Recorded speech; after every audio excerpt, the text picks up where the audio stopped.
자, 한번 생각해 보세요. 지구의 나이가 무려 46억 년입니다. 그런데 이 기나긴 시간 속에서 지금 우리는 단 200년 만에 지구가 팔팔 끓는 전례 없는 고열을 겪고 있습니다. 오늘은 이 엄청난 시간의 불균형이 대체 뭘 의미하는 건지 그 속으로 깊숙이 들어가 보겠습니다.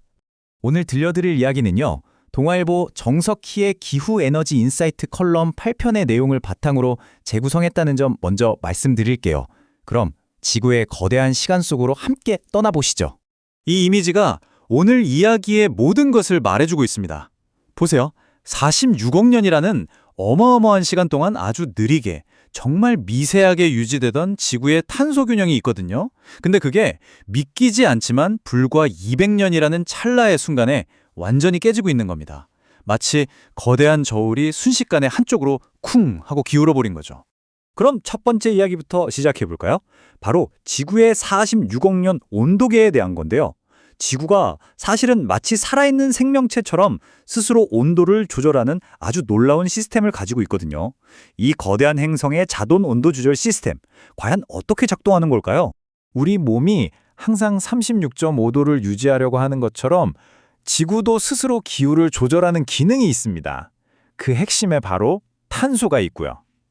근데 중요한 건 이 조절 속도가 수만 년에서 수억 년에 걸쳐 이루어진다는 거예요. 정말 믿을 수 없을 만큼 아주 느린 과정이죠. 두 번째로, 이 탄소가 추는 아주 느린 춤, 다시 말해 지구가 수억 년에 걸쳐서 어떻게 숨을 쉬어왔는지 자세히 들여다보겠습니다. 이 거대한 온도 조절 시스템은요, 그게 두 가지 핵심 장치로 움직입니다. 하나는 지구를 덮이는 가스 밸브, 그리고 다른 하나는 지구를 식히는 냉각 시스템이라고 할 수 있겠네요. 자, 한쪽에서는 화산이 계속해서 이산화탄소를 뿜어냅니다. 이게 마치 지구에 따뜻한 담요를 덮어주는 것과 같은 역할을 하죠. 그리고 반대편에서는요, 규산염 풍화라는 과정이 공기 중의 이산화탄소를 싹 빨아들여요. 말이 좀 어려운데 쉽게 말해서 암석이 비바람에 아주 천천히 닳으면서 탄소를 흡수하는 겁니다. 이게 바로 지구의 온도 조절기 역할을 하는 거죠. 이 둘의 아슬아슬한 균형, 이게 바로 수십억 년간 지구의 생명을 지켜온 엄청난 비밀입니다. 이 냉각 시스템, 즉 규산염 풍화라는 과정을 보면 볼수록 정말 경이롭습니다. 공기 중의 이산화탄소가 빗물에 녹아서 바위를 깎고, 그렇게 깎인 성분들이 바다로 흘러들어가서 탄소를 해저 깊숙한 곳에 가둬버리는 거죠. 재밌는 건 기온이 오르면 이 과정이 빨라지고 반대로 기온이 내려가면 느려진다는 거예요. 바로 이런 음해대먹임 작용 덕분에 지구가 수십억 년 동안 큰 탈 없이 안정적일 수 있었던 겁니다.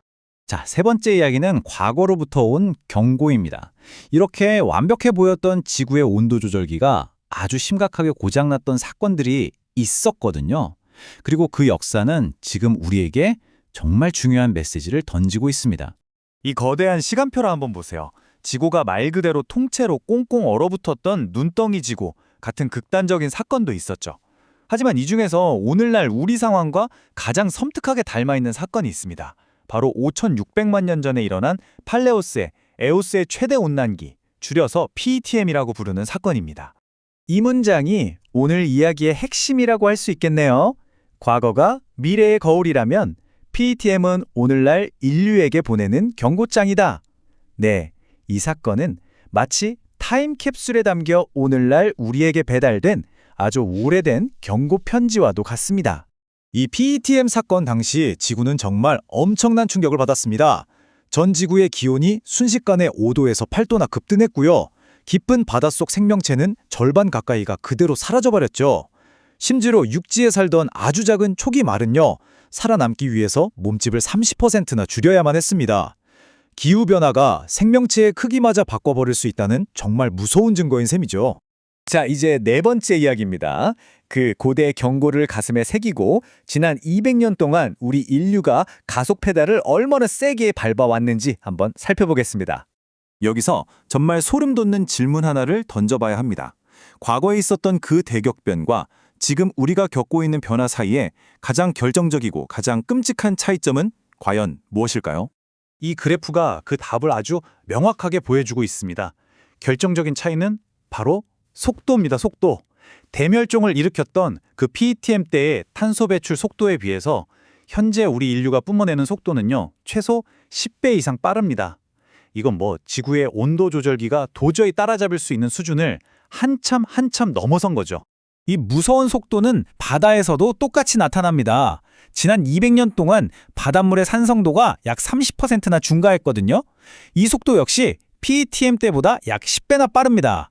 이건 산호나 조개처럼 껍데기를 만드는 생물들에게는 말 그대로 자신들의 집이 녹아내리는 것과 같은 끔찍한 재앙입니다. 이제 마지막 5번째 이야기, 10만 년짜리 청구서입니다. 이 상상도 못할 속도의 대가는 과연 무엇일까요? 그 무거운 답은 이 상처를 지구가 회복하는 데 걸리는 시간 속에 있습니다. 과거 PETM 사건 이후에요. 완전히 망가졌던 지구가 다시 균형을 되찾는 데 걸렸던 시간. 그게 얼마였냐면 최소 10만 년이었습니다. 우리 현생 인류가 지구에 나타난 역사의 몇 배에 달하는 시간이죠. 바로 이 점이 우리에게 가장 무거운 교훈을 줍니다. 지구는 회복한다. 그러나 인간이 기다릴 수 있는 속도로 회복하지는 않는다. 우리가 지금 뿜어내는 이 탄소의 충격을 지구가 완전히 상쇄하려면요. 우리 인류 문명의 시간이 아니라 지질학적인 시간이 필요하다는 뜻입니다. 지구는 결국 회복하겠죠. 하지만 그 회복을 우리 인류가 기다려줄 수는 없습니다. 마지막으로 우리 스스로에게 이 질문을 던져봐야 합니다. 10만 년이라는 회복 시간, 이 엄청난 청구서를 마주한 지금, 에너지 전환은 단순히 착한 일 하자는 식의 도덕적인 선택일까요? 아니면 우리 문명의 생존을 위한 공학적인 필연일까요?